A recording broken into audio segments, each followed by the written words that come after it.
Itu kamu lagi tidur, Elian, di kasur. Eh, Enggak, Pak. Ini bukan di kasur, di di mana meja. tuh? Di meja. Ini Apa sih? ini di tembok, Pak, bukan kasur. Oh, kayak di kasur tadi.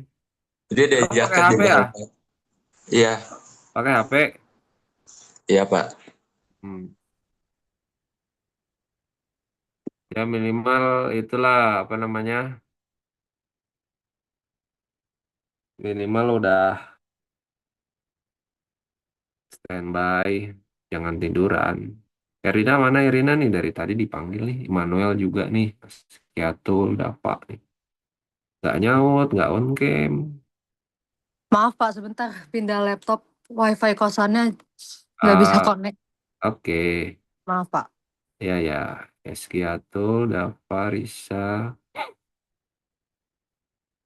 Tapi loh, itu berdua siapa Irfan Sani? Di mana kalian tidur bareng? Di kantin, Pak. Di kantin, Pak. Kirain di kos tidur bareng. Di kantin mana? Jangan di kantin, atau nggak kondusif nanti kalau rame. Masih sepi, Pak. Ya, tapi nanti kalau udah jam-jam setengah sembilan rame, nggak kondusif nanti. Dava juga di kantin nggak? Iya Pak, Jangan di kantin atau jangan di kantin. paling nanti masuk ke ruangan sih Pak. Iya, sok aja. Tapi jangan di kantin. Kalau di kantin mah nggak kondusif. Ya, nanti bergeser aja lah posisinya. Terus siapa Oke, Pak. lagi? Kita pindah dulu, Pak. Ya, sok. Aun Rafiq mana Aun Rafiq? Oh, di kos. Hadir, Pak. Ya, di kos kamu? Iya, Pak. Oke. Dilan, Faris, Rafa, Mika, Zalfa, Kanendra, Nabil, Dava, Raihan, Erina. Oke ya. Baik, saya buka ya karena sudah jam 7.59 mau jam 8 ya. Assalamualaikum warahmatullahi wabarakatuh. Saya buka lagi. Selamat pagi semua. Pagi, Pak. Jadi hari ini saya diminta untuk mengisi lagi oleh Pak Agus Didit untuk pertemuan kuliah vulkanologi ya, pertemuan kuliah vulkanologi, dan kemungkinan ini adalah dua pertemuan terakhir ya, dua atau tiga pertemuan terakhir. Jadi nanti karena minggu depan kalau saya tidak salah kan libur ya, ada libur tanggal merah libur, kemudian nanti ada pertemuan sekali dua kali lagi, kemudian UAS ya. Jadi harapannya ya termasuk dari pertemuan yang saya terakhir. Mudah-mudahan ini saya pertemuan apa namanya yang bisa jadi inilah, yang bisa jadi satu resume atau summary dari pertemuan sebelumnya juga ya. Kan pertemuan sebelumnya tentang geomorfologi dalam penginderaan jauh. Nah, sekarang penginderaan jauh, geomorfologi dalam vulkanologi. Nah, sekarang penginderaan jauh dalam vulkanologi. Nah, mudah-mudahan sekaligus juga menjadi summary dan jadi resume dua pertemuan yang sudah saya berikan. Ya, termasuk nanti di mix atau digabung dengan materi-materi pertemuan dari dosen yang lain. Ya, mungkin itu ya, ya sebagai awalan. Kemudian ini saya langsung lanjut ya untuk outline materi. Nanti silakan ini poin-poin yang penting dicatat, poin-poin yang penting dicatat. Kemudian nanti ada hal-hal yang perlu ditanyakan, silakan ditanyakan karena bisa jadi apa yang ditanyakan oleh kalian itu bisa menjadi bahan soal ujian atau poin-poin penting dari kuliah ini bisa menjadi bagian dari soal ujian. Ya, ada 6 poin yaitu pendahuluan, kemudian teori dasar, jenis data, studi kasus, teknologi tantangan dan manfaat untuk penginderaan jauh di dalam vulkanologi ini. Nah, untuk pendahuluan, saya awali dengan sedikit mengulang atau mereview kembali dari pertemuan sebelumnya ya. Ini kalau di screen kalian full nggak? Ada blok hitam nggak di screen kalian?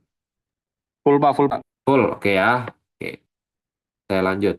Jadi ini sedikit mereview lagi terkait sebaran gunung api di Indonesia. Kalau kita tahu Indonesia itu kan berada di jalur Ring of Fire ya. Ring of Fire artinya deretan gunung api aktif, yang mana dari deretan-deretan gunung api aktif itu dia punya potensi positif, ya, punya potensi yang negatif. Potensi positifnya bisa berarah ke sumber daya energi ya, termasuk salah satunya adalah panas bumi geotermal, kemudian ada mineral juga. Nah, potensi negatifnya itu adalah tentunya bencana ya, atau resiko bencana. Nah, dari potensi-potensi tadi mau kita dekati ya, mau kita dekati, kita approachingnya itu menggunakan remote sensing yang hari ini akan kita bahas ya, approachingnya melalui remote sensing. Nah, dari kekayaan gunung api yang kita miliki ternyata 70 gunung api tipe A ya, 70 gunung api tipe A, kurang lebih 75 atau 76 ya, nanti ada di slide berikutnya. Nah, gunung api aktif ini eh sebagian besar memang tergolong aktif, dan aktifnya ini tadi yang saya sampaikan, aktifnya ini ada yang memberikan positif buat masyarakat, ada yang memberikan negatif ya, yang tentunya ini perlu diminimalkan ya dampaknya untuk masyarakat. Nah, ini untuk sebaran gunung apinya tadi ya, tipe A 76, kemudian 30, 100 ya, sekitar 130 lah ya. Nah, ini kita 76 termasuk apa namanya, tipe A. Ring of Fire. Nah, ini ya sebagai ini saja, review saja, mengulang kembali gunung api di Indonesia. Nah, kalau bicara gunung api ya, tentunya kita akan bicara juga dengan morfologi sedikit lah ya, sedikit berbicara tentang geomorfologi, termasuk ke dalam bentang alam vulkanik atau bentang alam gunung api. Dan di dalam bentang alam gunung api ini ya, landscape ya, volcano volcano landscape, ada yang namanya landform. Ya, nah, landform itu adalah ini ya. Yang ada beberapa poin ini itu adalah landform. Jadi bentuk lahan atau bagian-bagian unit-unit morfologi yang lebih rinci. Itu disebut landform. Kalau bentang alamnya sendiri itu landscape. Nah, di dalamnya itu kan banyak tuh, ada dinding kaldera, kemudian dataran kaldera, kubah lava, kemudian juga ada punggungan aliran lava, dataran kipas, dan sebagainya. Termasuk mungkin yang belum disebut, ada ternyata. Yang disebutkan juga yang sudah dibahas di minggu lalu itu adalah yang keenam tuh, Bukit Jenjang Gunung Api atau Volcanic Neck. Ya, nah, ini sudah kemarin ya, pertemuan yang lalu sudah disinggung oleh saya. Nah, ini morfologi-morfologi yang nampak di permukaan inilah yang kita approach melalui metode remote sensing. Ya, metode remote sensing. Nanti di slide berikutnya akan saya tampilkan beberapa poin terkait penginderaan jauh atau manfaat penggunaan remote sensing. Nah, ini sedikit mengulang saja. Bentuk dipengaruhi oleh umur dan jenis bahan. Nah, ini yang pernah saya sampaikan ya, yang pernah saya sampaikan di kuliah lapangan kemarin di Guntur terkait dengan umur dan juga jenis bahan yang dihasilkan.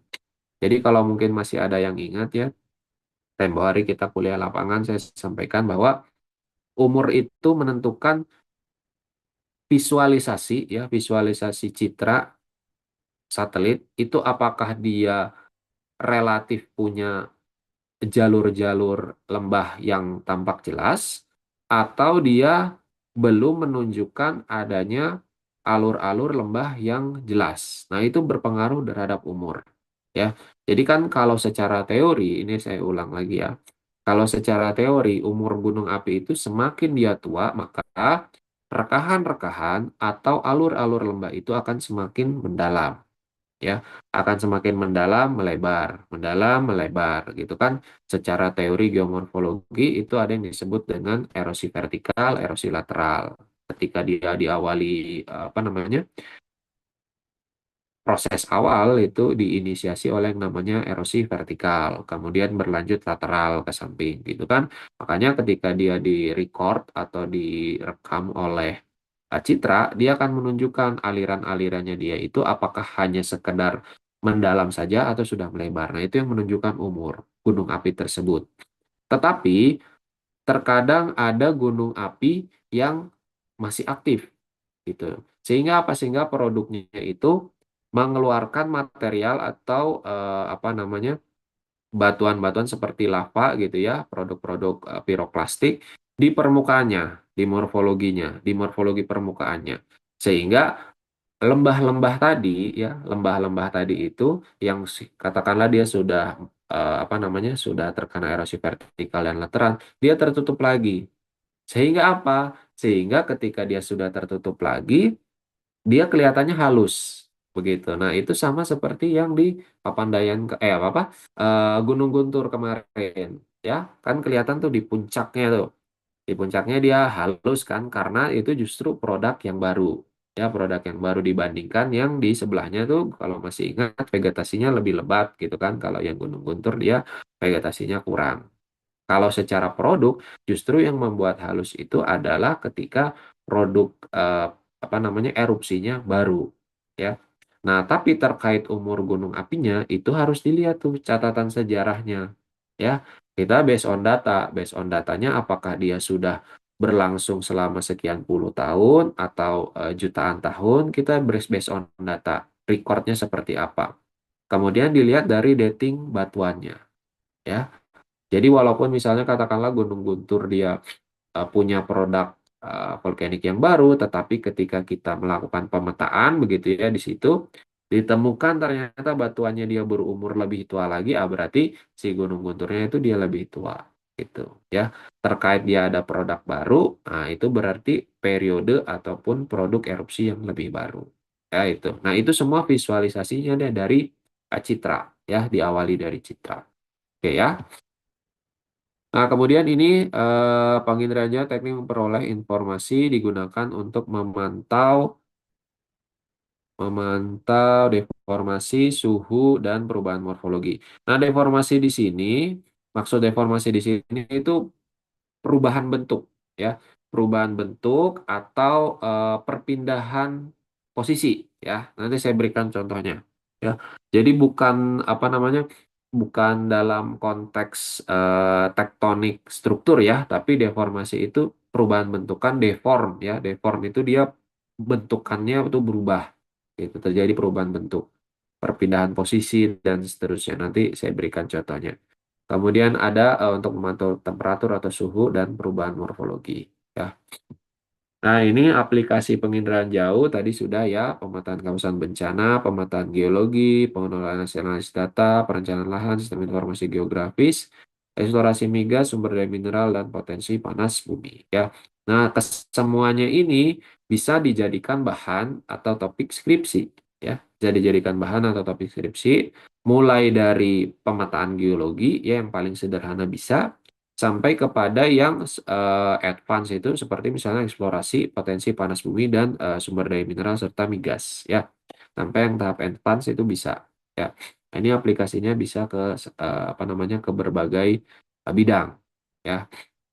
Tentunya dengan apa namanya pendekatan-pendekatan lain ya, tidak hanya approach-nya tidak hanya penginderaan jauh saja tapi juga dengan yang lain seperti misalnya migas gitu ya, mau perlu ada di situ pendekatannya, ada geokimianya boleh gitu, atau misalnya sumber daya mineral ada pendekatan petrologinya boleh, panas bumi juga sama ya, ada pendekatan secara petrologi batuan volkaniknya ya.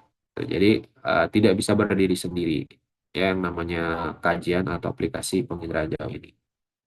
Kemudian untuk pengenalan visualisasi citra tadi ada tiga hal, ada deteksi, identifikasi, analisis. Ini sudah pernah ya di remote sensing atau penginderaan jauh. Kalau deteksi itu pengamatan awal, ya pengamatan awal artinya ada satu objek yang berbeda dengan sekitarnya, nah, itu deteksi. Kita mendetek ada suatu anomali. Kemudian identifikasi kita sudah tahu objeknya. Kemudian kita beri kalau istilahnya itu di dalam bahasa ya, pemerian atau deskripsi. Nah, itu udah masuk ke identifikasi. Misalnya kalian di lapangan nih melakukan apa namanya deskripsi singkapan ya deskripsi singkapan outcrop gitu ya, ditulis tuh di jurnal lapangan. Batuan warna segar ini, warna lapuk ini, tekstur seperti ini, strukturnya begini. Nah, itu identifikasi. Masuk ke analisis. Analisis itu artinya sudah terdeskripsi nih semua gitu. Tugas geologi itu paling tidak sampai analisis ya. Analisis artinya dari data deskripsi, dari data pemarian tadi dianalisis. Misalnya tadi batu pasir atau batuan piroklastik lah atau batuan vulkanik sudah tuh terdeskripsi semua. Nah, dianalisis secara menyeluruh. Apakah batuan vulkanik ini misalnya gitu ya, misalnya dia punya kekerabatan atau punya hubungan misalnya dengan batuan vulkanik dengan yang ada di tempat lain yang misalnya berjarak kurang lebih 2 kilo gitu kan ke arah utara atau ke arah timur gitu, punya kekerabatan atau misalnya berbeda gitu. Nah, itu sudah masuk ke analisis gitu ya. Nah, di penginderaan jauh juga demikian ketika menganalisis morfologi atau menganalisis permukaan gitu ya, harus dilihat apakah dari dari identifikasi tadi. Kalau identifikasi kan melibatkan kunci interpretasi kan. Nah, apakah dari kunci interpretasi itu apakah memang itu bisa menceritakan kondisi geologi daerah tersebut. Nah, itu masuk ke analisis gitu. Jadi kalau identifikasi kita merinci, oh warnanya ini, ronanya seperti ini, teksturnya begini, tinggi bayangan seperti ini, asosiasinya begini, gitu. Baru nanti dianalisis cerita secara geologi menyeluruhnya itu apa. Nah, itu masuk analisis. Analisis dan interpretasi lah lebih pasnya. Ya. Nah, kemudian yang kita kejar atau yang kita analisis, ya ini terkait bentuk gunung api, baik itu strato, tameng, perisai, maar ya, ini sudah apa namanya, sudah disampaikan ya di pertemuan sebelumnya. Ini contoh-contohnya juga sudah. Nah, ini kita mulai masuk melihat gambar ya, melihat visualisasi citra. Ya. Ini daerah Cekungan Bandung. Kalau di bagian utara ini ada yang tahu ini bagian apa atau wilayah apa atau geologi dari apa? Ada yang tahu? Sesar Lembang, Pak. Sesar Lembang ya. Berarti kalau Sesar Lembang di dekatnya ada apa?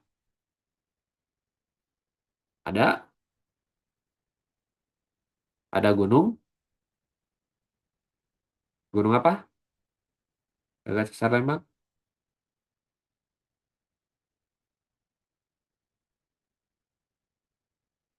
Ayo, ada apa? Sesar Lembang betul. Dekat Sesar Lembang ada apa?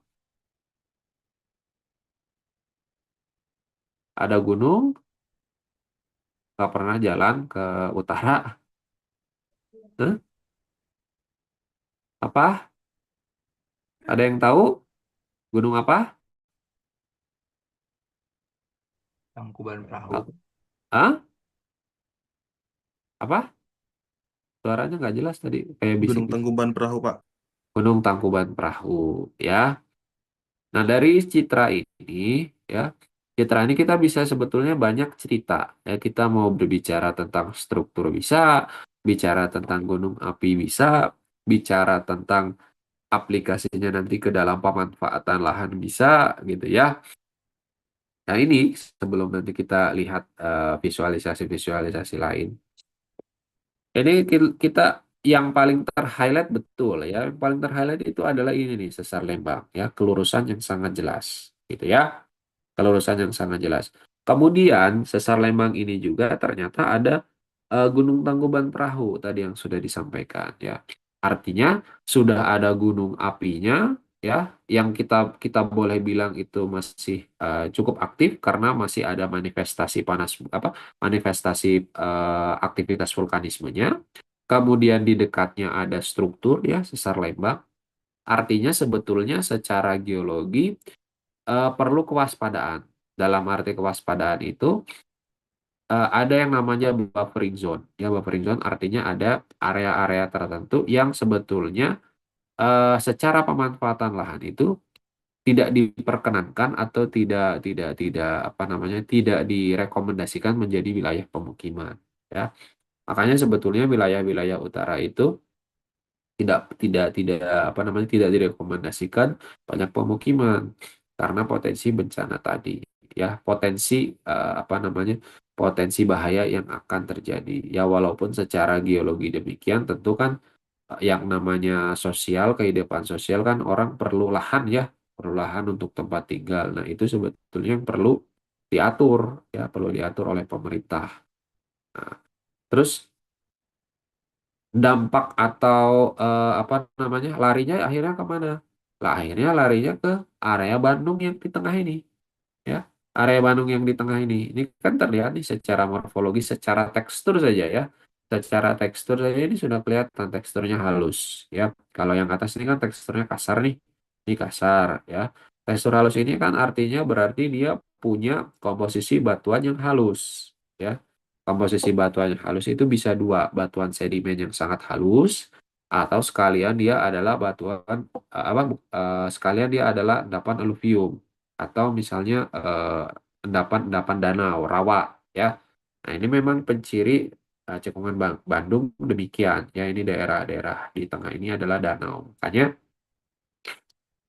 beberapa artikel gitu ya, beberapa catatan sejarah mungkin kalau nanti eh, mau browsing, nah, itu ada juga cekungan Bandung yang menyebutnya sebagai Danau Bandung gitu ya, sehingga secara geologi memang geologi regional menyebutkan bahwa batuan-batuan di daerah Bandung Tengah ya itu memang dominasi adalah endapan danau.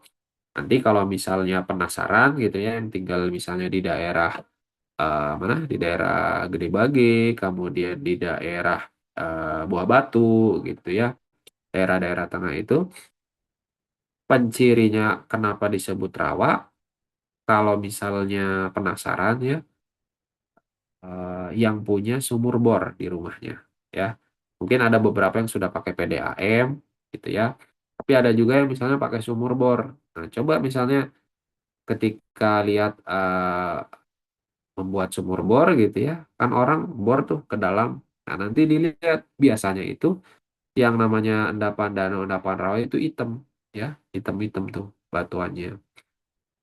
Kemudian dia sifatnya loose, loose itu artinya tidak kompak, tidak padu, ya. Beda dengan vulkanik lah, ya dia loose. Nah itu hitam. Atau misalnya juga kebetulan misalnya ke pemakaman, ya misalnya pemakaman kemudian ada orang yang meninggal gitu ya, melihat ada tuh kuburan digali gitu, nah itu pasti hitam, ya tanah di bagian bawah itu yang digali itu dominannya hitam, ya itu penciri dari endapan rawa, ya termasuk juga sawah lah. Sawah kan itu kalau misalnya sedang apa namanya, saya nggak tahu istilahnya ya, apakah dia di musim panen atau di musim tanam kan beberapa waktu atau beberapa momen petani itu suka menggarap sawah, mencangkul tuh. Nah, itu pasti ketemu juga tuh tanah yang hitam. Itu ciri endapan rawa. Ya. Beda kalau misalnya di Jatinangor, ya. Jatinangor nih, Jatinangor kan daerah sini nih, sudah ke arah pinggir nih. Nah, kalau di Jatinangor itu dia sudah masuk vulkanik, ya.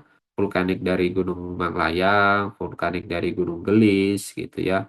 Sehingga ketika dia dibor atau digali, dia akan ketemunya tanah-tanah atau batuan vulkanik yang warnanya tidak hitam gitu. Warnanya biasanya dia coklat, coklat cerah atau coklat gelap gitu ya. Nah, itu larinya ke sana. Nah, ini kita kembali ke sini ya.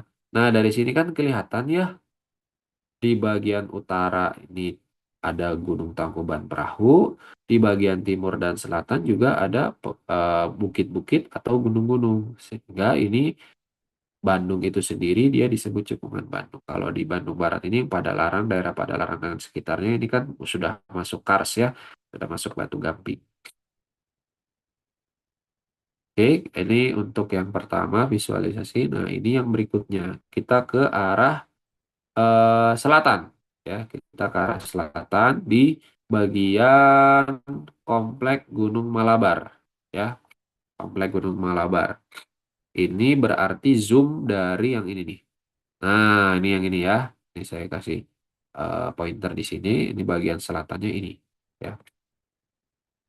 Nah ini Ya, coba perhatikan. Ini kalau diperhatikan dengan seksama ya, ini lihat nih di bagian kerucutnya. Ya, di bagian kerucut ini kan dia berbentuk apa?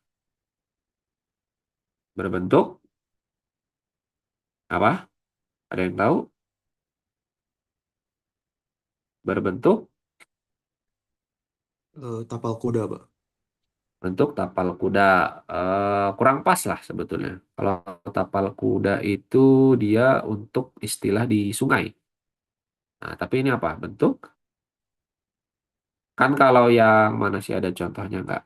Nah, misalnya yang ini nih. Kalau ini kan bentuknya kerucut nih. Nah, kerucut nih.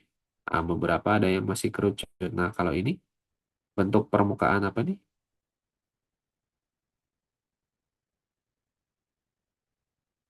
Ada yang tahu?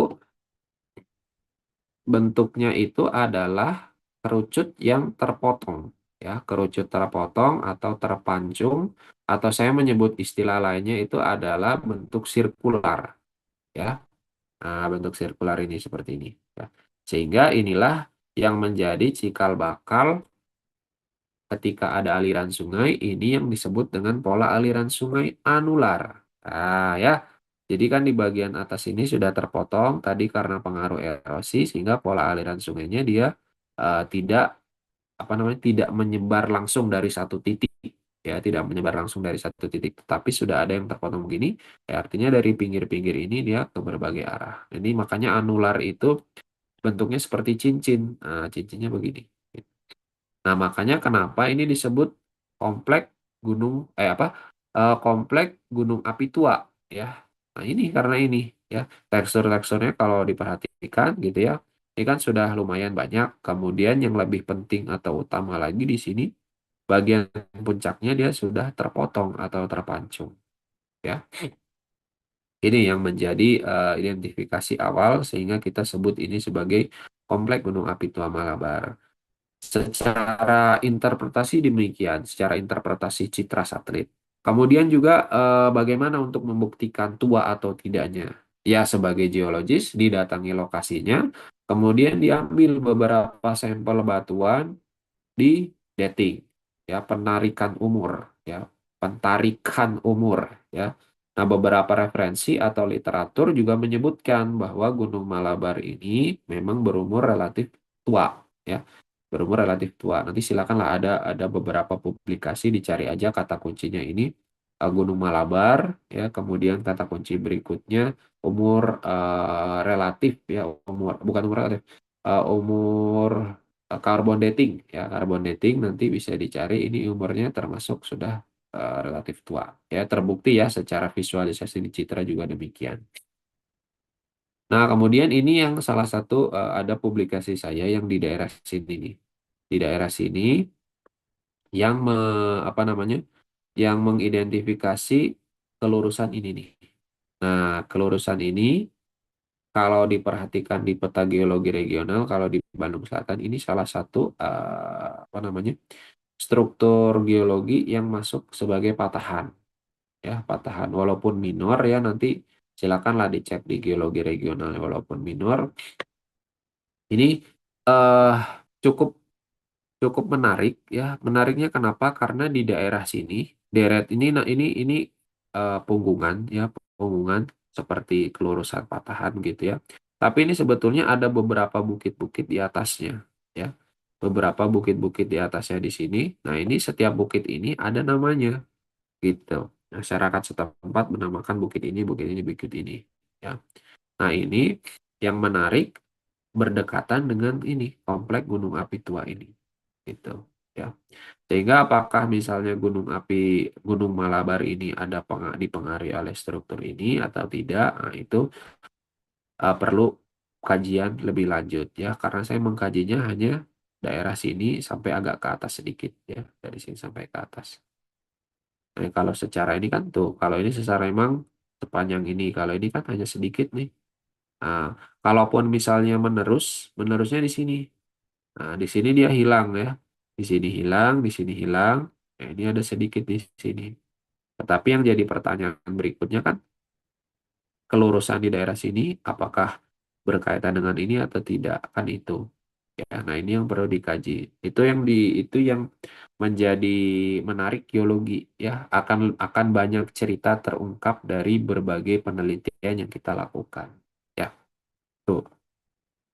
Nah, kita masuk ke jenis data penginderaan jauh. Ada Landsat, Sentinel, kemudian radar, INSAR. Nah, ini yang pernah saya sampaikan nih kalau saya nggak salah. Pokoknya kalau misalnya kalian baca di internet gitu ya, browsing, ada INSAR, ada Terasar gitu ya. Pokoknya yang belakangnya SAR, SAR, SAR. Nah, itu berarti citra radar. Ya, citra radar.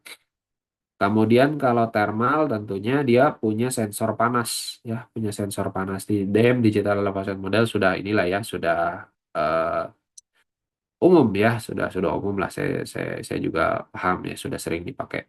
Nah, saya mau inilah sedikit, highlight sedikit. Radar ini, seperti misalnya INSAR, Terasar, dan sebagainya, dengan citra optik seperti Landsat ini, perbedaan yang paling mencolok itu adalah dari resolusi spasialnya. Ya, resolusi spasialnya. Radar ini dia punya resolusi yang lebih detail, ya, dibandingkan Landsat. Landsat itu dia terbatas, ya. Kalau misalnya mau apa namanya, kalau mau dibayangkan begitu ya, Landsat ini cukup baik ketika dilakukan atau kajian dalam skala kurang lebih coupling itu skalanya kabupaten, ya, kecamatan, ya. Kecamatan itu pun juga kecamatan yang relatif luas, ya. Tapi kalau misalnya sudah bicara pemetaan MPG gitu ya, misalnya hanya sebatas 5 kali 5 atau kurang, ya, 5 kali 5 atau 2,5 kali 2,5. Nah, itu tidak apa namanya, tidak representatif, ya. Paling tidak ini 10 kali 10 ke atas. Ya, 10 kali 10 ke atas. Atau misalnya 25 kali 25, 30 kali 30, dan seterusnya. Atau 1:100.000.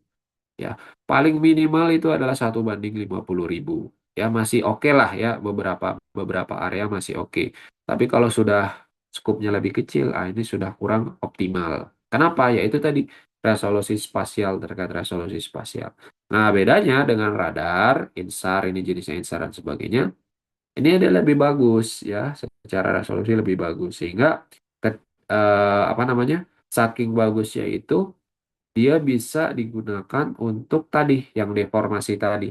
Jadi perpindahan posisi, misalnya ketika gunung api meletus, ya, ketika meletus atau terjadi aktivitas, perubahan bentuknya ini bisa kelihatan dari citra radar ini, ya, karena resolusinya lebih detail, dia lebih lebih secara spasial dia punya akurasi lebih tinggi, tuh, ya.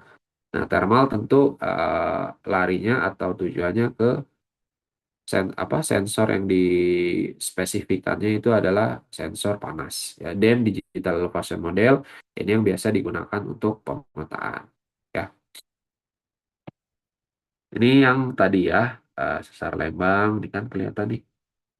Nah, ini saya lupa ini band berapa, band 567 kalau saya tidak salah, ya. 567 atau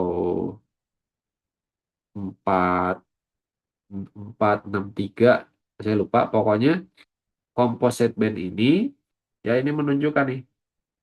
Nah, ini yang biru-biru ini adalah pemukiman, ini kan kelihatan nih. Yang biru-biru nih udah sampai ke atas tuh. Ya, ini sebetulnya citra lama ya.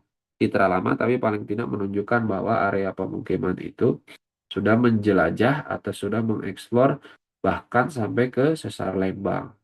Ya, nah ini walaupun secara aktivitas tidak menunjukkan aktivitas yang tinggi begitu ya, tapi sebetulnya harus dibikin buffering zone ya di daerah sini tuh, harusnya ya, harusnya, karena ini termasuk apa namanya, di dalam pengelolaan wilayah tata kota, ya. Nih, Sar Lembang, kemudian ini ada sungai. Ini kalau di zoom juga ya, Sungai Cikapundung, ada bimbingan saya juga yang meletakkan di daerah sini dulu.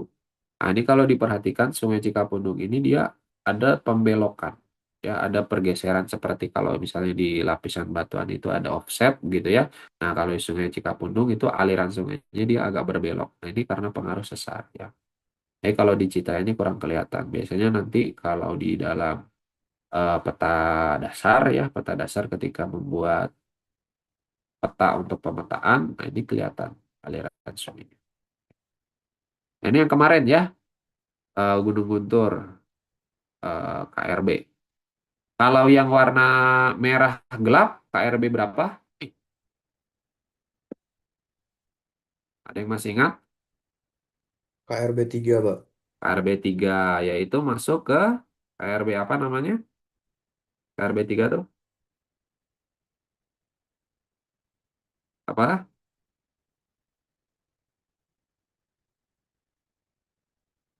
Apa? Masuk ke kawasan berpotensi apa? Tinggi, sedang, rendah? Tinggi, Tinggi, Pak. Pak. Tinggi ya. Radiusnya ada yang masih ingat? 3 kilometer. Radius berapa? 3 kilo, Pak. 3 kilo ya. Yang kedua, radius 5, Kak. 5. Yang ke satu 8. 8 ya. 3, 5, 8 ya. Nah, ini yang sudah ditetapkan ya ketentuannya. Ini nggak usah terlalu lama ya di sini nih.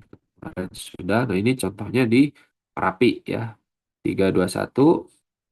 Ini contohnya kalau dilihat skala 1:250.000. Nah, ini sebetulnya kalau 1:250.000 sudah cukup menggunakan Landsat ya. Menggunakan Landsat sudah cukup untuk resiko kawasan rawan bencana aliran lava. Nah, ini kalau mau dilihat ininya apa namanya publikasinya ini, tapi ini saya contohkan saja langsung hasil akhirnya ketika memetakan kawasan rawan bencana sama seperti yang tadi Guntur ini ya.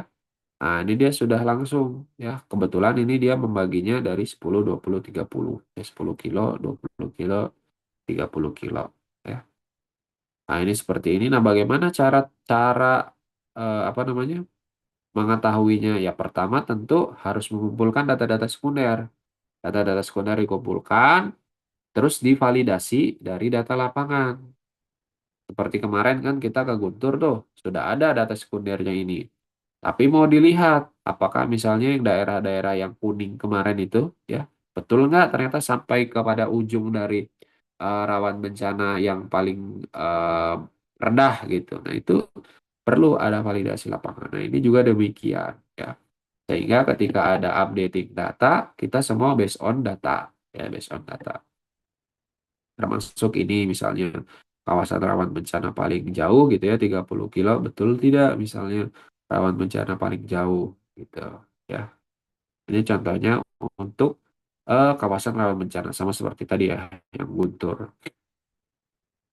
Kemudian ini identifikasi geologi ya. Jadi kalau di sebelah kiri ini citranya, citra satelitnya gitu ya daerah ini Jawa Timur kalau tidak salah. Ini citranya tentu composite band-nya ini disesuaikan. Kalau mungkin pertanyaannya gini, Pak, composite band berapa Pak yang cocok untuk pemetaan geologi atau composite band berapa yang cocok untuk apa namanya tata guna lahan misalnya, ya atau untuk identifikasi panas bumi, ya. Nah itu beberapa composite band punya yang namanya sensitivitas masing-masing, sensitivitas dari band atau channel masing-masing ya. Secara teori bisa lah nanti browsing aja misalnya untuk geologi komposit band berapa. Seperti misalnya Landsat 7 ya. Landsat 7 ketika kita mau menampilkan true color atau warna sebenarnya seperti di Google Earth gitu ya. Itu kan dia bandnya 321. Nah, kalau di Landsat 8 kan 432 gitu kan. Nah, itu sudah pasti tuh. Warnanya akan true color seperti di Google Earth yang vegetasi hijau, kemudian yang tanah dia coklat, yang sungai dia biru, biru gelap atau hitam gitu kan. Nah, itu sudah sesuai, sudah true color gitu ya. Tapi kalau seperti ini, nah ini macam-macam tujuannya. Ada yang untuk panas bumi tadi, untuk pemetaan dan sebagainya. Ini dia dikombinasi dari beberapa band yang mungkin secara visualisasi mata dia lebih pas menggunakan composite band ini. Saya lupa nih composite band berapa ya. Karena ini kalau lensetnya berbeda, composite bandnya bisa berbeda. Tadi seperti lensa 7 sama 8 kan berbeda ya composite bandnya. Nah, ini juga berbeda. Dan ini pun kalau misalnya kita lihat sekilas ya, ini kan kita hanya lihat nih kerucut gunung apinya di sini saja gitu ya. Ini sama gitu kan. Sama. Tetapi kalau apa namanya? Mau menganalisis secara menyeluruh batuannya ini tentu harus ada validasi tadi, validasi lapangan. Makanya tadi saya sampaikan secara citra kita sudah punya, tetapi secara validasi lapangan kita perlu cross check. Misalnya ini batuannya apa begitu ya.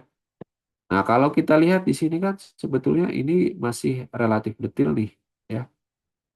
0,1, 2 kilometer nih artinya cakupannya dia lebih lebih apa namanya? Lebih kecil, tidak luas ya. Artinya memang seperti kalian pemetaan aja, seperti kalian pemetaan.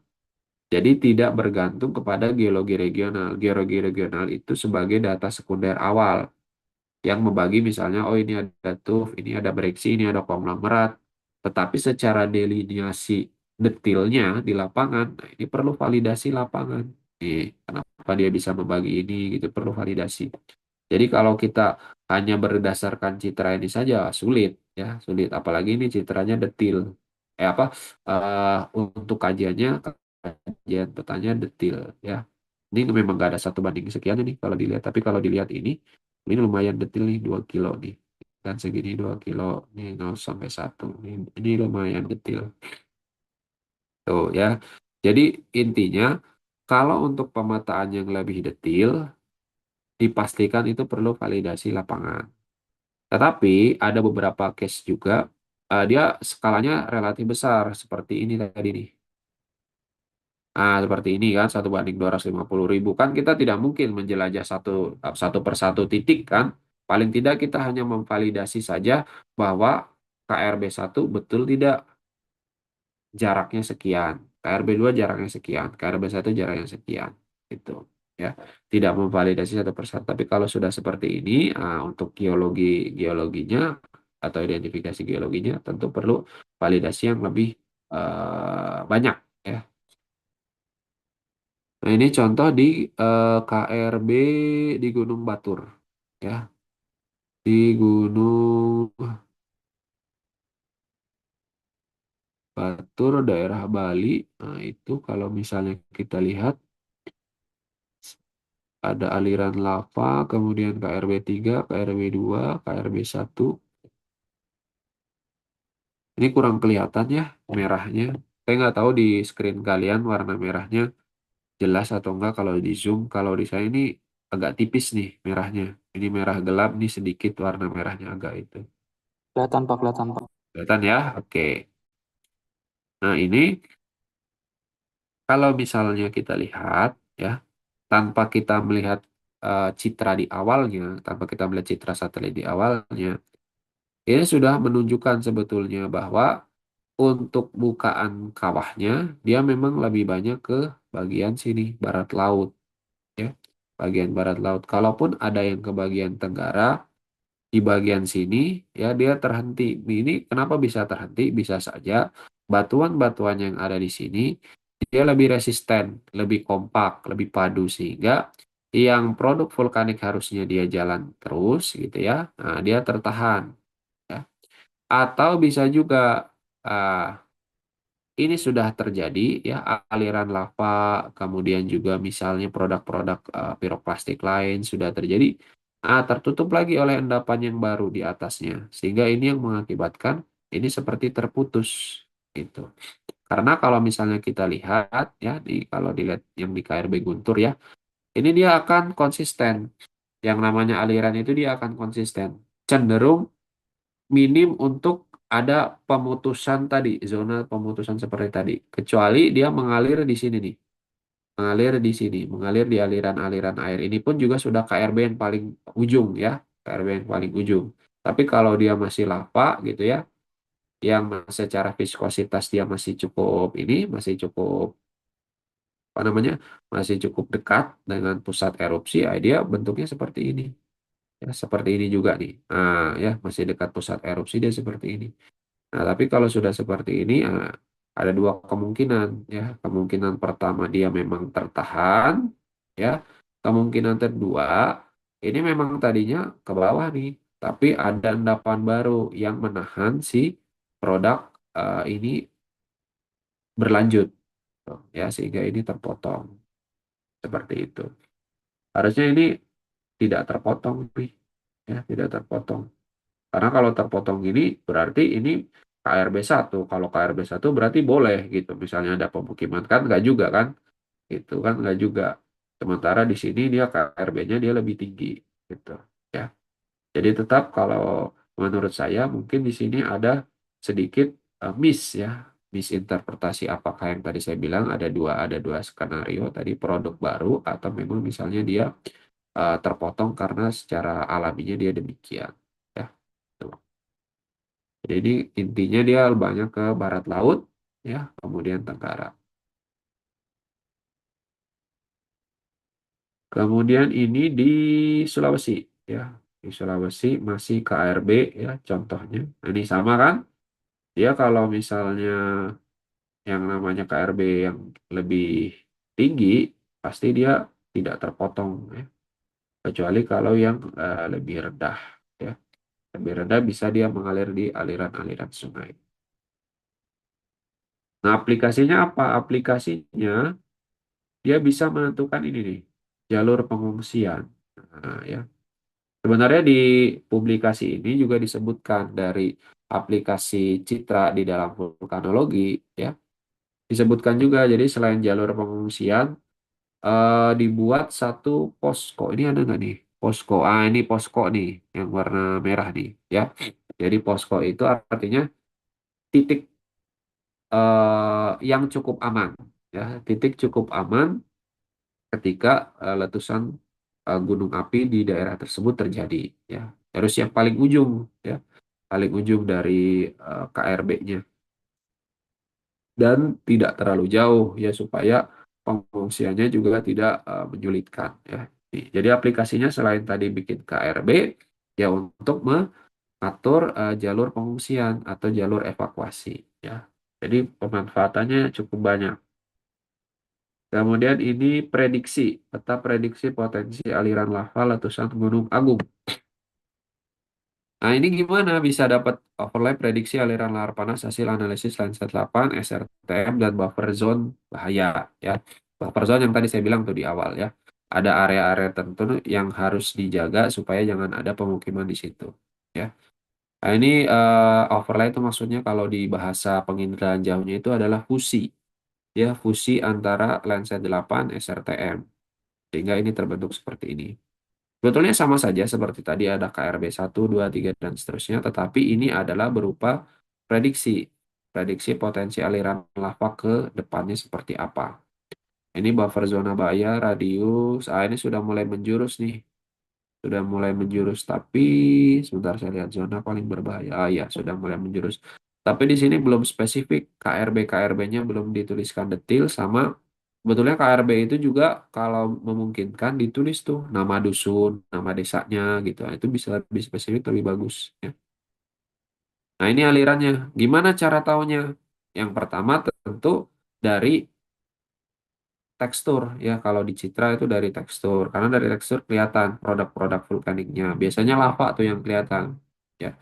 Kipas aliran lavanya itu kelihatan. Ini saya back dulu sedikit ya ke awal di bagian sini. Nah, itu yang di bagian sebentar. Nah, ini nih, kipas aliran lava. Ada kipas aliran lava, aliran lahar, piroklastik, ini 13, 14, 15 nih.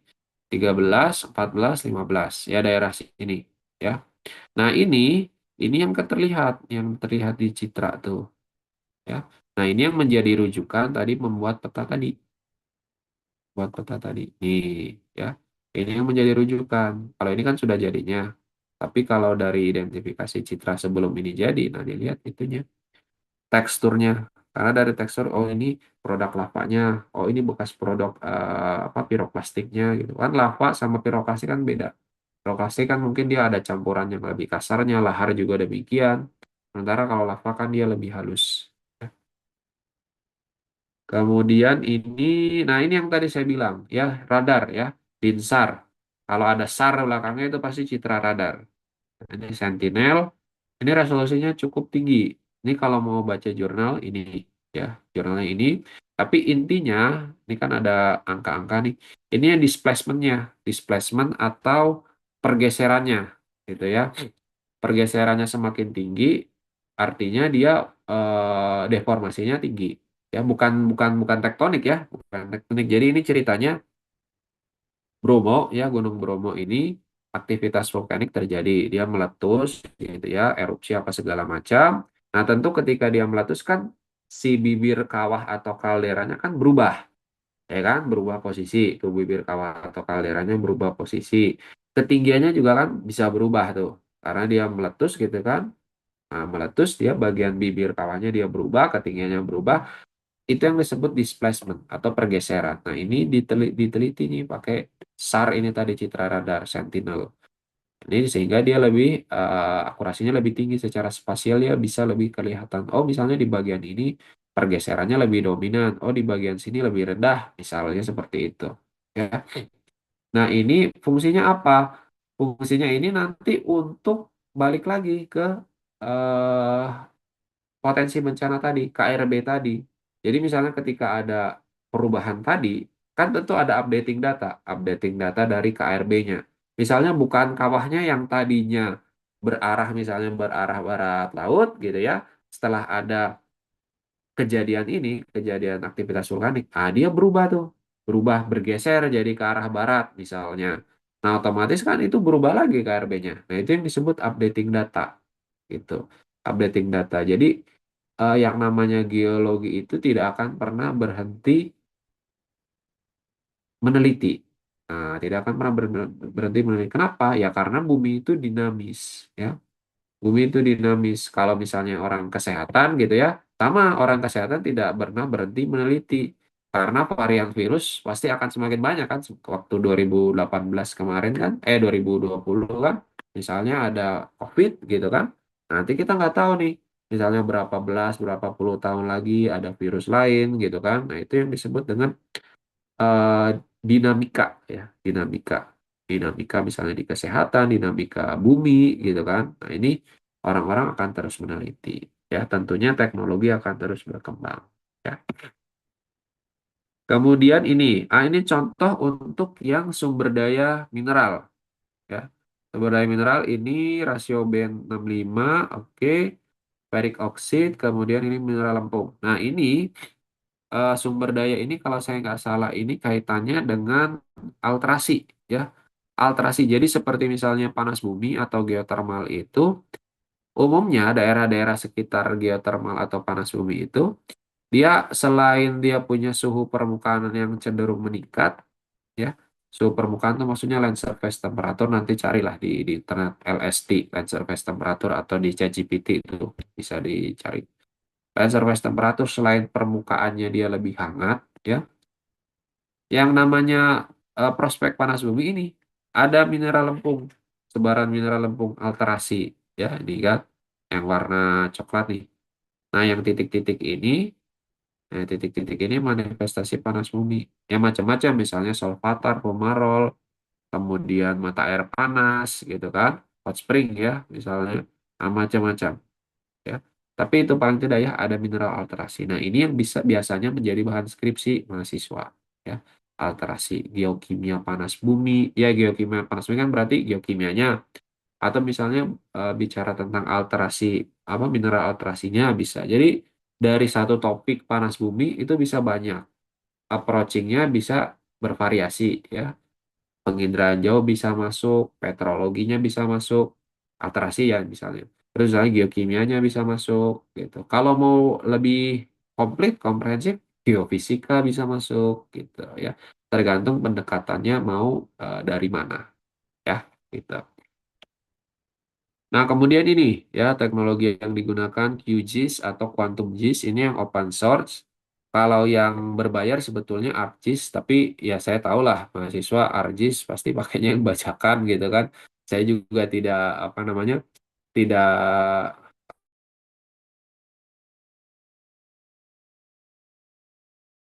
gitu kan. Walaupun secara fungsi QGIS ini yang open source ini juga relatif sama. Cuma saya belum belum tahu apakah fitur QGIS itu selengkap ArcGIS atau enggak, karena ArcGIS juga lumayan ininya fiturnya lumayan banyak dari sekedar layouting ya, layouting peta yang paling sederhana, kemudian juga secara analisis spasial juga bisa ArcGIS, sampai kepada composite band citra itu ArcGIS juga bisa ya. Nah, saya tidak tahu apakah QGIS itu bisa sampai ke tingkat fitur itu atau tidak, tetapi secara basicnya ya QGIS yang bisa secara sederhana bisa digunakan untuk analisis spasial pada umumnya. Termasuk Ilwis. Ilwis ini zaman dulu nih. Ini zaman dulu saya nggak tahu apakah masih dikembangkan, masih terus dikembangkan atau enggak. Tapi ini dari dulu ada nih Ilwis, kemudian Saga, GIS, Google Earth Engine. Nah, yang lumayan baru itu adalah ini nih Google Earth Engine. Saya ingat waktu itu saya pernah dapat materi juga Google Earth Engine, cuma saya pikir relatif rumit lah, relatif agak rumit. Jadi saya agak-agak ini juga ya, tapi paling tidak ini yang digunakan itu supaya supaya tahu lah ya Google Earth Engine, kemudian ada Sentinel Application Platform, ya macam-macam untuk teknologinya. Ya. Kemudian ini metode analisisnya, klasifikasi citra, analisis spasial, interpretasi visual digital, overlay peta bahaya. Nah, saya sedikit itu ya, membreakdown ya. Ada 4 poin ini saya sedikit breakdown. Yang pertama, klasifikasi citra ya. Nah, klasifikasi citra di sini, ini berkaitan dengan yang namanya supervised dan unsupervised classification. Beberapa di antaranya. Ya, supervised dan unsupervised. Saya pikir ini sudah pernah saya sampaikan di mata kuliah penginderaan jauh. Ya. Nah, supervised dan unsupervised itu tadi fungsinya. Apakah untuk pengguna tata guna lahan, composite band ya, tata guna lahan, atau untuk tadi pemetaan geologi, atau untuk misalnya untuk panas bumi, atau untuk misalnya sumber daya mineral gitu kan. Nah, itu klasifikasinya ke arah sana. Kemudian analisis spasial. Nah, analisis spasial di sini maksudnya adalah data yang sudah diolah tadi, ya, data yang sudah diolah tadi dianalisis secara menyeluruh. Menyeluruh itu artinya secara ruang tuh dia menempati area-area mana saja, ya. Karena kan kita misalnya diberikan kafling begitu ya, kafling misalnya kafling pemetaan misalnya di daerah Jatinangor atau daerah Bandung begitu. Tapi kita hanya fokus di dalam kafling saja tanpa melihat sekitarnya. Nah, analisis spasial itu maksudnya ketika kita menganalisis satu area, tapi juga menganalisis area sekitarnya. Ya, itu secara spasial. Jadi, kita melihat area-area sekitarnya, kita mengidentifikasi, menganalisis daerah sekitarnya, ini masuk ke dalam analisis spasial. Termasuk misalnya ketika kita menggunakan parameter-parameter yang berkaitan dengan ini, apa namanya? Koordinat ya, koordinat x apa x y gitu ya. Nah, itu termasuk spasial, koordinat geografis itu spasial ya. Kalau hanya coupling kotak saja buta gitu ya, peta buta tanpa koordinat, tanpa skala, yaitu tidak spasial. Kemudian yang ketiga, interpretasi visual dan digital ya. Interpretasi visual dan digital itu sama seperti kita menginterpretasi citra itu menunjukkan apa ya, menunjukkan apa. Nanti saya sedikit tunjukkan contohnya, eh, contoh interpretasi visual digital ya. Kemudian yang berikutnya overlay peta. Oh, ini saya belum masukkan, nanti saya tunjukkan saja kalau gitu. Overlay peta bahaya. Nah, overlay peta bahaya ini adalah sebetulnya produk akhir atau output akhir yang bisa dimanfaatkan oleh masyarakat ya. Kan ujungnya kan sebetulnya masyarakat ya. Kalau kita misalnya sebagai akademisi, sebagai orang yang berpendidikan, tentu kan tugas fungsinya itu ya meneliti. Mahasiswa juga demikian, sebagai calon-calon peneliti, sebagai calon-calon orang yang akan melakukan riset, itu kan tugas fungsinya menghasilkan sesuatu, ya kan, menghasilkan sesuatu yang ujungnya nanti untuk negara, Negara itu kan skalanya luas, tapi kalau skala sempitnya atau skala detilnya yaitu untuk masyarakat. Nah, overlay peta bahaya di sini tentu untuk masyarakat secara spesifik ya di daerah yang kita teliti atau daerah yang kita kaji. Nah, ini adalah tantangan di lapangan ketika misalnya kita berkutat dengan pendekatan penginderaan jauh. Ya, kita kan approach-nya tadi adalah approach penginderaan jauh. Ya, tantangannya ini. Awan kabut mengganggu citra optik sehingga beberapa kali saya memberikan kuliah penginderaan jauh. Saya nggak tahu di pertemuan sebelumnya saya sudah menyebutkan atau belum.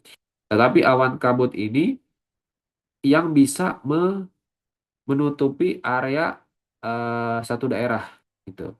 Nah, ini juga ya jadi tantangan ya karena record misalnya Google Earth saja ya, Google Earth daerah Bandung kan tidak 100% bersih. Ada beberapa area yang dia tertutup. Kan pilihannya ada dua. Kita tetap pakai daerah tersebut, misalnya di tahun 2025 gitu ya. Kita tetap pakai di tahun 2025 dengan awan kabut yang tertutup gitu di atasnya. Atau misalnya kita geser citranya kalau di Google Earth kan ada pilihan itunya time series-nya. Kita geser ke 2024, 2023 atau sebelumnya yang tidak ada awannya gitu. Tetapi ketika kita sudah menggeser time series-nya, ya otomatis kan berarti datanya tidak update. Itu yang menjadi tantangan. Makanya kita alternatifnya biasanya menggunakan citra Landsat atau citra yang lain lah, citra radar atau menggunakan yang lain. Ya, dengan dengan waktu yang kita inginkan. Apakah kita mau di data terbaru, misalnya 2025, atau misalnya kita mau menentukan seperti tadi tuh yang Bromo tadi tuh tahun sekian sampai sekian, atau misalnya di daerah lain, misalnya tsunami Aceh, misalnya di tahun sekian sampai sekian, perubahannya seperti apa bisa ya. Yang kedua, resolusi spasial terbatas. Nah, ini kaitannya sebetulnya dengan produk yang kita pakai, ya, citra tadi yang kita pakai. Karena setiap citra, setiap media penginderaan jauh itu punya resolusi masing-masing, punya plus minus masing-masing. Kalau yang resolusinya tidak terlalu detail, biasanya dia cenderung murah atau bahkan gratis, seperti yang tadi Landsat ya. Sementara kalau misalnya yang dia lebih detail, seperti yang radar-radar tadi, tentunya dia punya biaya yang lebih tinggi. Bahkan ya, yang sekarang booming dalam 5 tahun, hampir 10 tahun terakhir ya, 5 tahun hampir 10 tahun terakhir seperti drone gitu ya, seperti drone itu kan termasuk wahana penginderaan jauh juga. Itu kan resolusinya eh, cukup tinggi, bahkan di bawah 5 meter gitu. Ya ada yang menyatakan bisa 3 meter gitu kan. 3 meter ya karena memang bisa gitu kan, karena bisa memang kelihatan. Tetapi kan ada biaya yang harus kita keluarkan dari penggunaan media tersebut. Nah, itu berlaku juga ya, berlaku juga. Jadi eh, bahasa ekonominya mungkin ada uang, ada barang gitu kan, bahasa ekonominya. Kalau bahasa eh, saintifiknya ya ada uang, ada hasil gitu, ada output gitu. Kalau mau hasil yang terbaik tentu ada biaya yang harus dikeluarkan, tentu mengaruh ke resolusi spasial ini.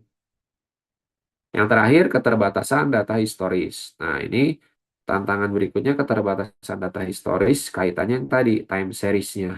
Eh, time series-nya apakah dia mencukupi atau tidak? Karena beberapa kasus, beberapa case gitu ya, ada yang misalnya kita katakanlah banjir gitu ya, banjir di kawasan Bandung Selatan. Ya, Bandung Selatan misalnya ada yang tinggal di Bandung Selatan nih. Nah, di Bandung Selatan itu kan langganan banjir tuh, ya di Bandung Tengah juga sesekali banjir ya, tapi kan yang sering masuk pemberitaan di Bandung Selatan tuh, di mana? Ciparai kalau saya nggak salah ya, daerah Ciparai itu dan sekitarnya. Nah, itu dilihat tuh data historisnya. Misalnya dari tahun 2000 sampai 2005, 5 tahunan, atau 2000 sampai 2010, data 10 tahunan.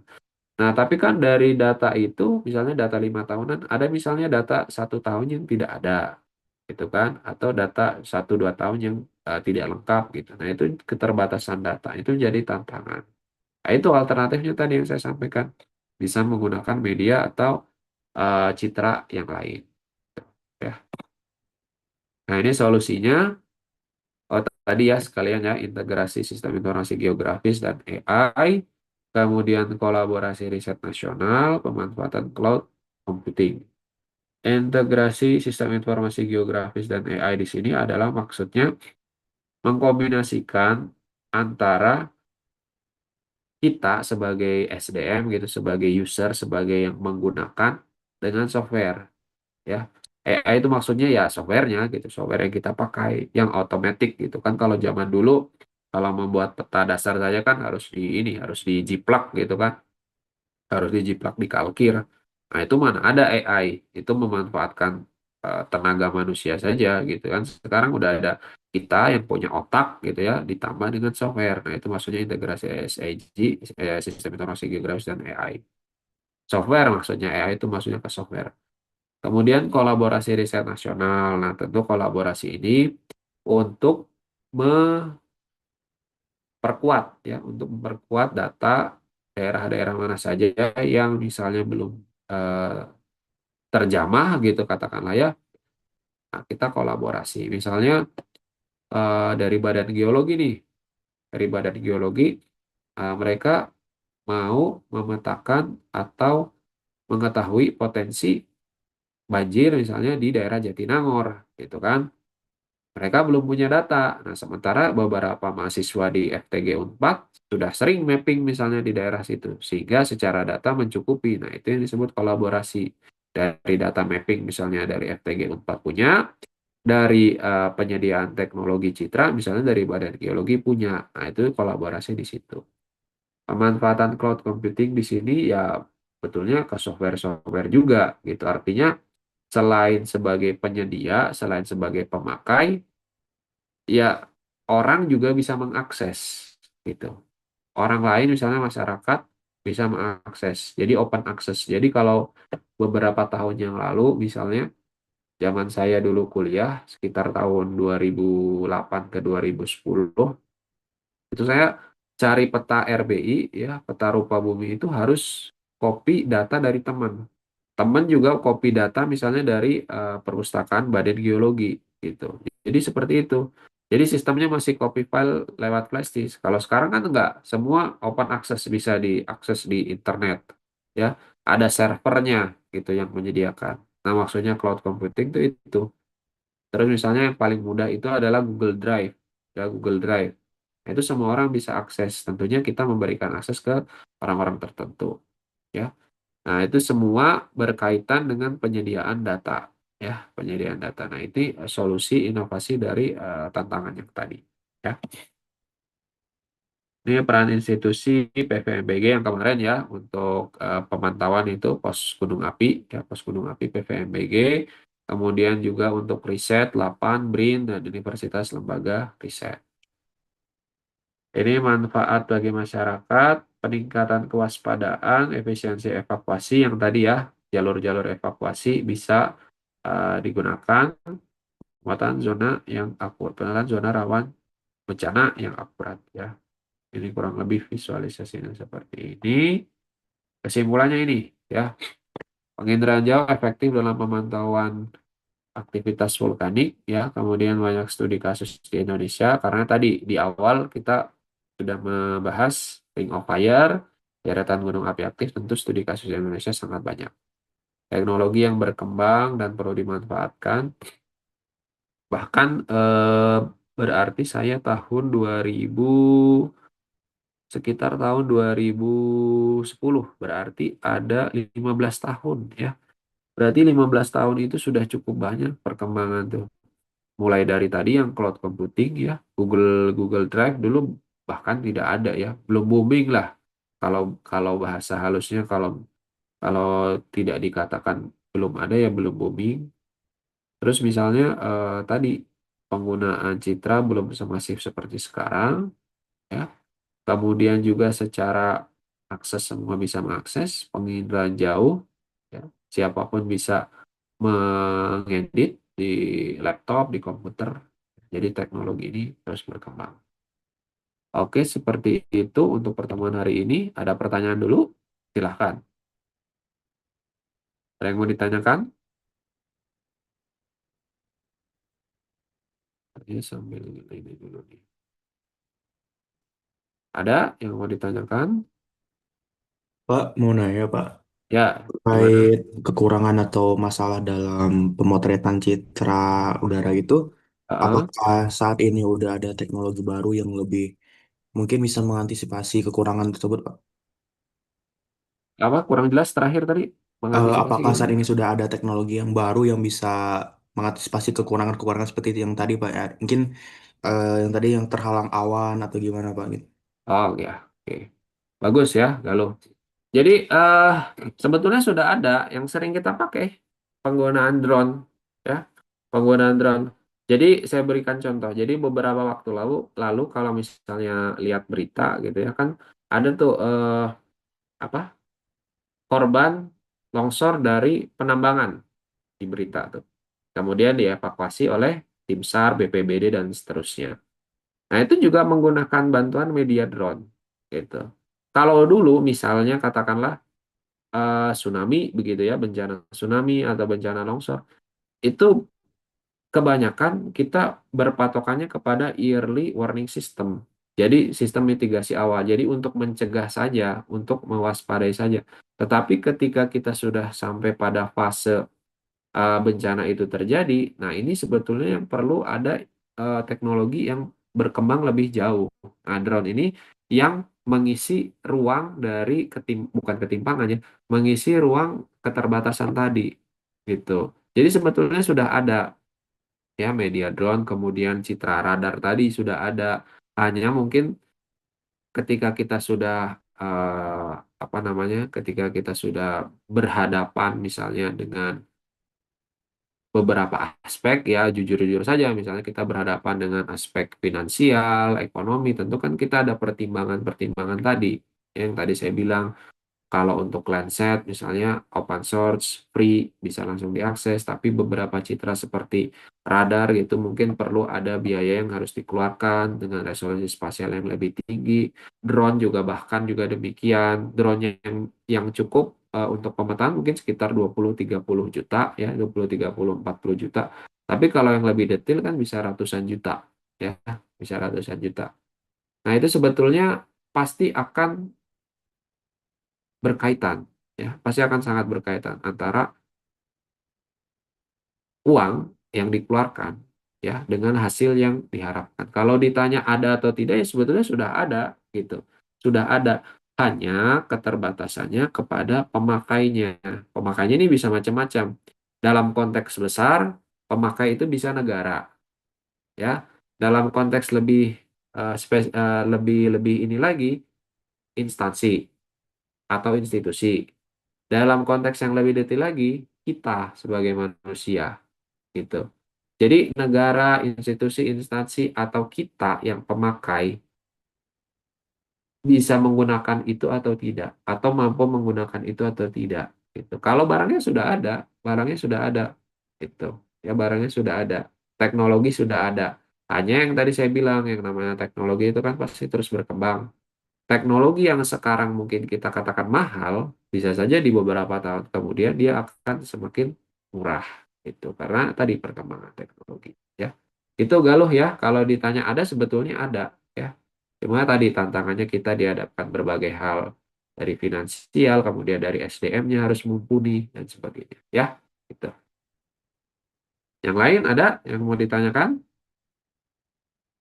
Bapak, ada yang mau ditanyakan? Manuel, siapa? Pak, saya ingin nanya satu hal Ya, aja.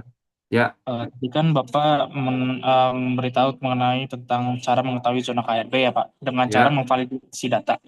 hmm. Nah, validasi data yang dimaksud itu, data sekunder yang dimaksud itu maksudnya apa ya? Apakah produk yang sudah dihasilkan letusan sebelumnya atau gimana ya Pak? Oke, ya bagus ya. Jadi validasi itu adalah tentunya validasi penelitian yang kita kaji, ya. Jadi bukan data sekunder yang sebelumnya. Data sekunder itu sebagai pondasi awal, sebagai tabungan data di awal, ya. Sama seperti saya analogikan aja ya supaya supaya gampang dicerna. Saya analogikan, misalnya kalian pemetaan nih di daerah X, kan pasti harus ada geologi regional tuh di situ. Nah, geologi regional itu sebagai data sekunder gitu. Data sekunder itu kan harus tahu dulu variasi formasi batuannya, harus tahu dulu geomorfologinya, approaching atau pendekatan penginderaan jauh paling tidak sudah ada gambaran gitu. Sehingga kita nanti buat tuh peta dasar. Sehingga kita bisa memperkirakan, oh di bagian utara misalnya ini akan ketemu batuan sedimen.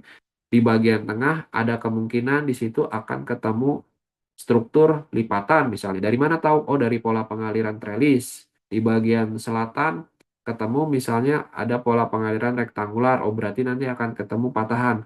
Nah dari situ, dari interpretasi awal gitu ya, perlu validasi di lapangan gitu. Kita perlu validasi ke lapangan. Betul tidak misalnya ada batuan sedimen di bagian utara, ada lipatan di tengah, ada patahan di selatan gitu. Validasi lapangan. Nah, jadi jawabannya validasi itu adalah validasi riset atau kajian yang kita kerjakan gitu. Jadi bukan kembali ke geologi regional, bukan kembali data awal, tapi sudah ke penelitian yang kita lakukan gitu. Ya, Mel? Paham, Pak, paham. Ya, oke. Yang lain ada? Ada yang lain? Silakan. Ini udah di mana nih, Manuel nih? Di lab di mana? Ya di lab, Pak. Di lab mana?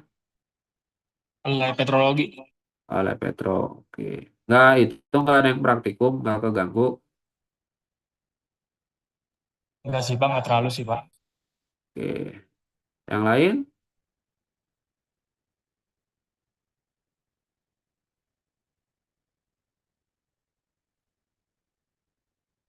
Latihan? Ada? Cukup, Pak. Kamu gambarnya nggak gerak ya? Kamu pakai background itu, background foto.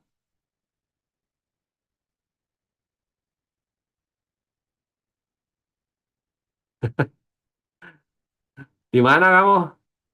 Di kos, Pak. Di kos.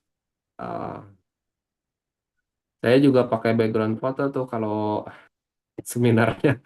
Kalau seminarnya lama, seminarnya sampai 3 jam. Kalau seminar, workshop gitu. Waktu zaman COVID, waktu zaman COVID, itu pun juga sebetulnya kalau misalnya apa ya dulu tuh saya lupa. Tentang drone juga kalau nggak salah waktu itu tentang drone. Cuma memang saya waktu itu sambil ngerjakan di laptop satunya deh kalau saya nggak salah ya. Jadi satu laptop Zoom gitu saya pakai background gitu, satu laptop saya ngerjakan yang lain gitu. Tapi tetap saya Zoom-nya tetap tetap tetap on, tetap nyala gitu. Ya nggak apa-apa kalau misalnya nyimak apa namanya materi. Aska, Dea, ini berberapa nih? Berempat Zoom-nya tapi nggak ada gambarnya. Iya, Mana Pak. Bapak Aska? Zoom-nya keluar. Bentar, Pak. Nggak ada itunya. Zoom-nya tiba-tiba keluar. Ngapain nggak sih? Pakai ini aja, weh. Oh, itu ada. Ini saya coba ya tunjukkan yang ini saya stop share dulu. Eh, saya tunjukkan. Ini baru 47 nih, baru 46 berarti ya. Baru satu kelas lebih sedikit. Ini saya tunjukkan yang lainnya penafsiran. Ini yang kemarin saya berikan untuk Prof Nana ininya slide-nya. Ini tadi sudah ya. Misalnya yang, nah ini ya contohnya. Ini contohnya di Gunung Raung, ya Gunung Raung. Ini sama ya, tujuannya itu adalah memilah memilah batuan yang ada di satu gunung api tertentu. Nah ini kalau lihat kan itu ada A, B, C dan seterusnya kan. Sambil dilihat, itu kan kelihatan ininya apa namanya perbedaan ya, perbedaan antar bentuk ya alirannya. Nah, ini contohnya nih, A, B, C, D, dan seterusnya. Ini kalau yang A itu kan dinding kalderanya ya, ini kelihatan nih dinding kalderanya. Kemudian juga di bagian B, produk gunung api purba. Coba dilihat, yang B di bagian utara dinding kaldera dengan kompleks gunung api, sedangkan produk gunung api purba bertumbuh besar di bagian utara dan timur kompleks gunung api. Coba perhatikan, yang B itu kenapa disebut gunung api purba? Atau tua lah bahasa ininya. Gunung api kenapa lebih tua? Ada yang tahu?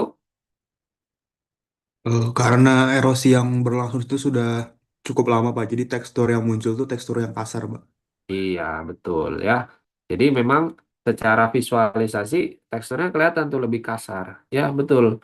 Jadi dia secara apa namanya? Secara proses dia lebih lama. Nah, sehingga dia rekahan-rekahan atau lembahan-lembahannya dia lebih intens dibanding yang lain. Nah, kalau produk-produk yang baru biasanya dia lebih halus, ya. Terus misalnya kerucut gunung api GFH, tuh kan? GFH, oke. Dan kemudian ada kerucut-kerucut gunung api yang lain, cinder cone ditemukan juga, itu beberapa. Nah, ini contohnya. Terus saya ada contoh lagi, mana ya? Nah, ini contoh berikutnya tadi ya, masih sama ya konteksnya. Kalau misalnya ini di bagian rekahan-rekahan yang lebih banyak, di bagian rekahan, di bagian umur yang ya lebih tua, ya, ini proses lebih tua ini ada rekahan-rekahan yang lebih dalam. Ini contohnya lagi, misalnya tapal kuda. Ini kalau nggak di zoom, ini kalau bukan di Google Earth ini kurang kelihatan nih. Tapi ini kalau di zoom ini kelihatan nih bekasnya, ya, bekas apa namanya produk vulkanik. Nah ini sebetulnya yang membantu di dalam penafsiran citra, ya, penafsiran citra yang tadi ada deteksi, identifikasi, analisis, sampai kepada nanti outputnya ke peta, ya, apakah dia akan dijadikan peta KRB atau apakah dia kalau misalnya untuk panas bumi akan dijadikan peta prospek panas bumi atau misalnya kalau untuk pemetaan geologi jadi peta geologi, itu nanti outputnya masing-masing, ya. Terus itu contoh ya terkait vulkanologi. Kalau contoh yang lain ini bukan terkait vulkano sebetulnya. Jadi lebih banyak ke kenampakan saja perubahan apa namanya perubahan wilayah ya selama time series tertentu. Ini seperti misalnya gunung apa kawasan Kars ya. Kawasan Kars ya cenderung lebih halus dibandingkan bukan yang kawasan Kars. Kemudian ini contoh berikutnya. Nah, ini contoh-contoh misalnya ketika berhadapan dengan kelurusan-kelurusan atau lineamen yang diduga adalah struktur geologi. Ya. Ini yang tadi ya, saya berikan contoh. Nah, ini yang drone yang tadi saya sampaikan ya. Drone ini yang menjadi salah satu media yang eh, paling tidak sudah familiar. Ya, sudah familiar sehingga sangat membantu mulai dari yang paling apa namanya paling sederhana ketika membuat ini apa ya istilah kalau zaman sekarang ya membuat video-video gitu ya untuk medsos gitu drone itu dari yang kisaran di bawah 5 juta sudah cukup bahkan sampai yang pemetaan ringan yang tadi saya sampaikan 20-30 juta sampai kepada yang pemetaan detil yang bisa menyentuh ratusan juta itu apa namanya perkembangan teknologi di dalam penginderaan jauh. Tentunya yaitu difungsikan untuk pemanfaatannya masing-masing. Kalau vulkano ya vulkano untuk pemanfaatan atau tata guna lahannya untuk itu ya macam-macam. Jadi tinggal pendekatannya yang dilihat ya. Oke, ada pertanyaan lain? Silakan, ada. Utilization of remote license data. Kalau absensi mengisi online tidak? Sudah, Pak. Oh, sudah. Oke, saya cek ya. Tapi saya tuh hanya kelas apa ya? Saya tuh hanya satu kelas kalau nggak salah. Jadi saya hanya bisa cek satu kelas aja. Bentar ya, perkuliahan, presensi mengajar. Saya itu vulkanologi hanya di kelas A saja. Hanya di kelas A saja. Nah, ini kan.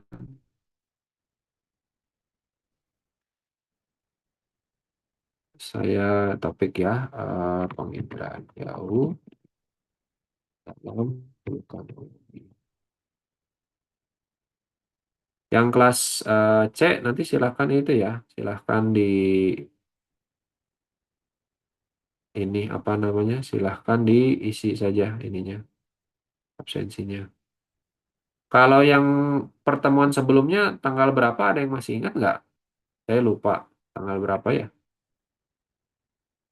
Ada yang mencatat tanggal berapa?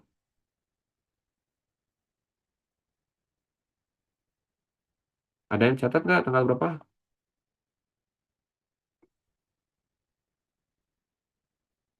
Ada? Ya, tanggal berapa? Tanggal berapa? Aduh, ini suaranya kecil. Siapa ya yang itu ya? Siapa tadi yang itu? Manuel siapa? Tanggal 16 Mei, Pak. 16 Mei ya, oke. 16 Mei, Januari, Februari, Maret, April, Mei. 16 Mei. Oh, ini nih 16 Mei. Jadi saya biar kasih tulisan di sini.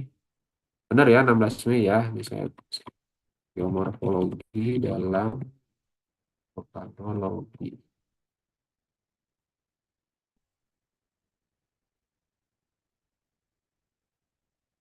16 Mei. Mana tadi? Maret, April. Ntar dulu. Ada yang mau ditanyakan lagi nggak? Nggak ada, cukup? Kalau dari saya sendiri cukup, Pak. Cukup ya, oke. Yang lain gimana? Cukup, Pak. Armandito? Cukup, Pak. Cukup. Coba on cam, saya belum lihat Armandito nih dari tadi. Coba on cam. Mana Armandito? Bentar, Pak. Oh, di mana nih? Di kamar, di kosan? Di kos, Pak. Oke. Safan dari itu ya, IPA ya, kamu ya? Iya, Pak. Nah, sekarang di mana? Masih di mana? Saya di kosan, Pak. Saya mau kelas kedua. Oh, pulang kapan IPA? Kemarin saya PP, Pak. Sama ini, sama yang kelas AC ada nggak? Ada Galuh, Pak. Oh, Galuh sama Galuh Galuh. Zalfa. Oke, Iya, Pak. oke. Pak Edgar. Berarti udah beres ya? Maksudnya udah pulang ya? Nggak ada Udah, yang, Pak. oke. Oke, kalau gitu kalau sudah tidak ada, ini juga sudah setengah 10 kurang ya. Saya cukupkan pertemuan hari ini. Terima kasih yang sudah hadir, terima kasih yang sudah interaktif di perkuliahannya. Saya tutup. Assalamualaikum warahmatullahi wabarakatuh. Waalaikumsalam. Terima kasih, Pak. Nanti materi saya share ke Pak Agustidit sama ke Live Unpad ya. Baik, Pak. Oke, Pak. Baik, Pak.